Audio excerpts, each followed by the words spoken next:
Podle dřívejšího varování poľskej europoslankyne za PiS Anny Zalewské hlasovaním v Europarlamentu začína postup, na jehož konci vznikne jeden superstát, ve ktorém nebude 27 komisařů, ale jen 15 a bude povinnosť vstúpiť do eurozóny a dodržovať všechna rozhodnutí a dohody uzavřené v Bruselu.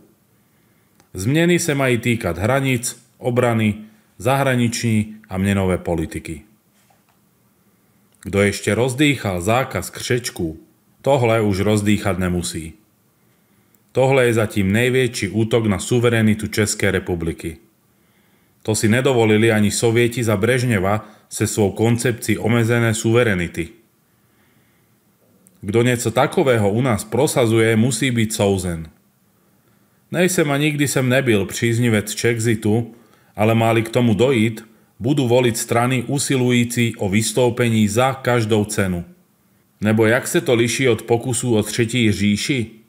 Áno, nemá to podobu vojenské okupace, ale ekonomického vydírání přes dluh a vnúcení masové migrace, cenzury a klimatického náboženství.